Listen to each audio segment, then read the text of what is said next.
The city did not begin with a whisper or a spark. It began with a heartbeat. Not the heartbeat of a person, but of a machine, slow, metallic, ancient, thudding beneath the earth like something buried there since the world was young. Travelers approaching the outskirts of the empire often told the same tale.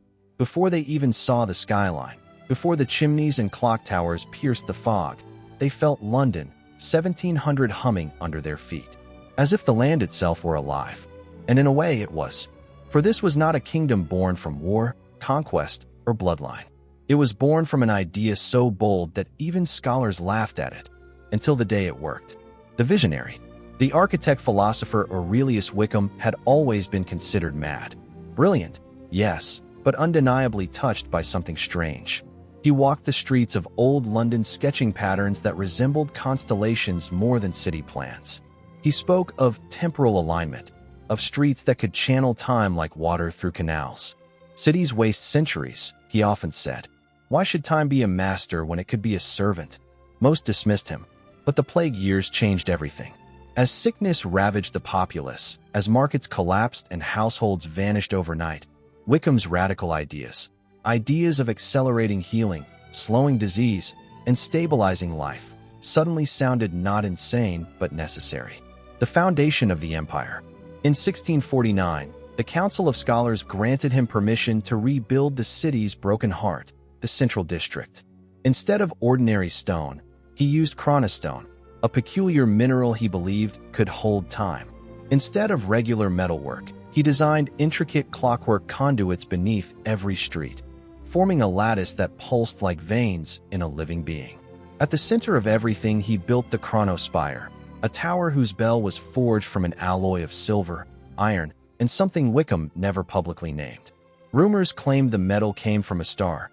Others whispered it was melted down from relics of forgotten empires. When the tower first rang, on the cold morning of January 1st, 1700, the sound rippled across the city like a wave. People claimed the air shimmered. Lamps flickered from orange to blue. Some said time itself hesitated, just long enough for them to notice. That day, the city was declared London, 1700, an empire state independent from monarchy, ruled by the newly formed Guild of Chronomancers, engineers who studied and shaped the very flow of hours. The rise of a living city. By 1715, nothing on earth matched it. Carriages moved faster on the swift roads, whose copper underlay gently accelerated momentum. The midnight quarter lived in perpetual twilight, perfect for artisans who preferred darkness. Hospitals glowed with warm, amber light as healers used slow time chambers that allowed days of recovery to pass in a single hour. Libraries installed fast-time alcoves where scholars could digest entire tomes before breakfast. Factories produced goods at impossible speeds, yet workers never seemed exhausted. They lived within balanced time cycles that restored their energy as they labored. London, 1700 became the envy of the world. It was a place where time bowed to human will. A place where miracles felt like everyday conveniences. A place where a child might grow up beside engines that whispered in the night, and no one questioned it. The hidden cost. But beneath the city's gleaming brass and alchemical glow, Wickham's great lattice pulsed with increasing strain. Not everyone noticed, but those who stood close to the Chrono-Spire during its midnight ring felt something unsettling. A pull, a tug, as if the bell demanded a toll. And time, like any force, always demands payment.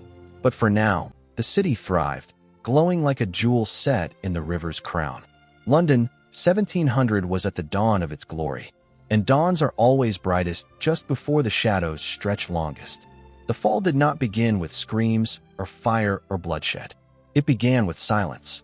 On the final morning of the year 1789, the fog lay thick over London, 1700, muffling the rumble of clockwork engines and softening the usual metallic heartbeat of the streets.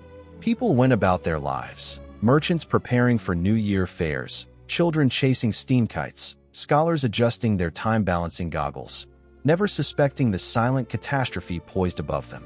Inside the towering Chrono-Spire, the Guild of Chronomancers assembled in the heart chamber for what they called the Great Synchrony. Their goal was whispered only in fragments. Unify all time flows of the city, stabilize the fractures forming beneath the chronostone, an usher in a new era where no one would age a day more than they wished. Some believed they sought immortality. Some believed they sought perfection. Some believed they sought to rewrite destiny. Whatever their aim, none foresaw what would follow. The moment time shattered. At the stroke of noon, the Chrono-Spire bell should have rung. It had rung faithfully every day for almost a century, regulating every ebb of temporal energy in the Empire. But this time it didn't. Instead, for exactly 60 heartbeats, the city froze. A woman pouring tea watched the stream hang midair like a silver ribbon. Carriages halted with wheels suspended above cobblestones. A bird fluttering above the Thames remained suspended, wings outstretched like a painting. Then came a sound, deep, metallic, wrong, like a giant exhaling after holding its breath too long. Time cracked. The ground trembled. Light fractured into shimmering shards. The bell rang at last, but warped, stretched, spiraling in pitch as though resonating across centuries at once. In that moment, London, 1700 split open. The fragmented empire. Entire districts were swallowed by time pockets.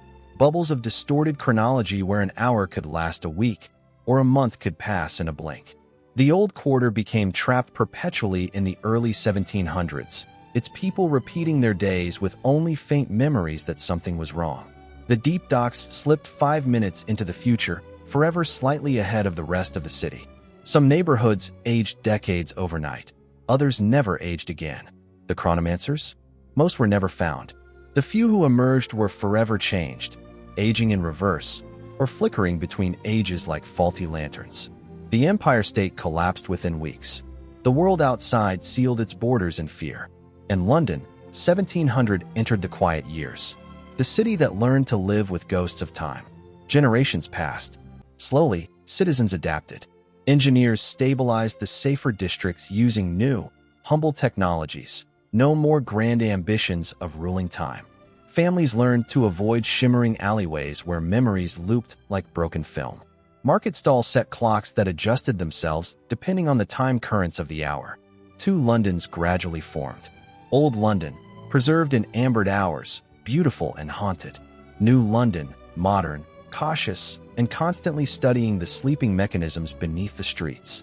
Scholars called the border between them the time fold, a wavering veil of blue-white light.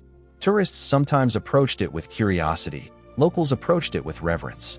But no one entered the Chrono-Spire. The tower stood silent, its windows dark, its gears frozen in place.